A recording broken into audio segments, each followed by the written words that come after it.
and I'm honored to be here with Eddie Deezen. Nice to see you today, sir. It's my pleasure. My pleasure. Thank you very much for coming to the event. What do you think of the event so far? It's been fun. It's been great. Hopefully we'll get more people tomorrow. It was kind of a small showing today, but everybody I've met has been so nice. The people out here are wonderful. Yeah. Very gracious. Everybody's been so friendly. At the restaurants, everywhere I go, the people are so nice. Yeah.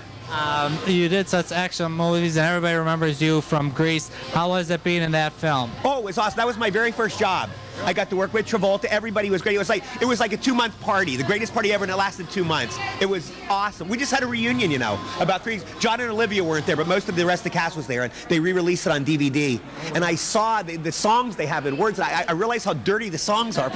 I've been looking at all these years, and I thought, my God, they actually say that in the movie, but those are dirty lyrics. Yeah, right. Yeah.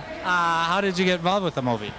It was a pretty big cattle call. I went in, it was Alan Carr, who unfortunately has passed away. Randall Kleiser was the director, and Mr. Joel Thurm was the casting guy. I went in, I was auditioning for Eugene, and I went in, and it was a good audition, okay? Then I went back home, and they said they cut the role out, so I was real depressed. So believe it or not, as corny as this sounds, my agent and I went to church, we lit some candles and prayed, and then they called back next day, they said, we're putting Eugene back in, we want Eddie to play the role, so that's how I got it. So it was a religious epiphany. Yeah.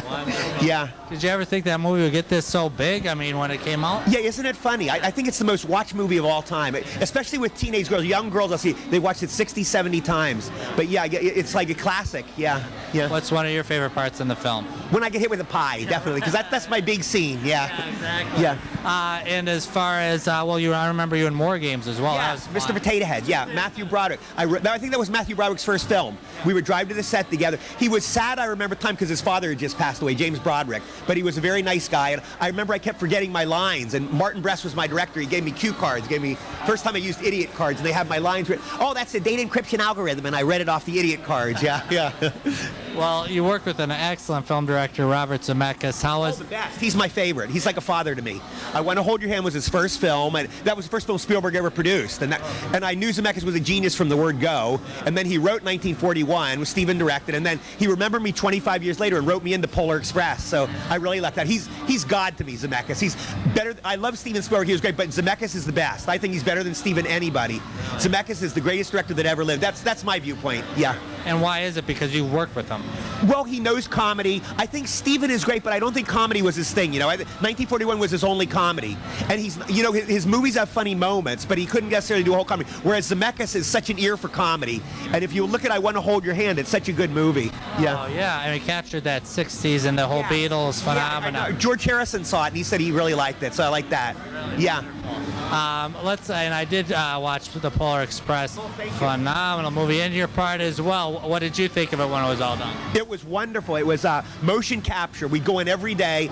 Tom Hanks, Peter Scolari, Nona Gay is Marvin Gaye's daughter. We go in every day. We put on scuba suits. They glue bathing caps to our head, and they glue 152 dots to our face. Every day we went through that process, and then they'd have laser cameras around the stage, like 60 laser cameras, and they'd shoot us from those. And so it's really weird. We'd act out the scenes, and they'd have kids do the scene after. They had kids for each of us, 4 kids, and they'd morph us into the kids. You know, it was our movements, but they made us into little kids. It was really a weird experience. Yeah. So any upcoming things that you're working on that we could? Hopefully Polar Express 2, I hope. Yeah, wouldn't that be great? Yeah, I'll be a millionaire, but I don't know if Tom wants to do it, but that would be my dream. I'd love to do it. Mostly right now I'm doing voiceovers. I do a lot of voiceovers, cartoons and stuff, Cartoon Network. Yeah, yeah.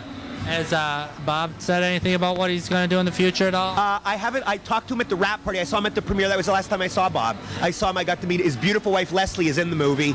And I haven't seen him since. But it would be an honor to work with him. For Zemeckis, I would work for free. I really would. He's so great. Yeah. Well, we thank you again, Eddie, for coming on down. You do excellent work as always. And thank you very much for talking with us today. You're a very nice guy. Thank you. It's nice to meet you.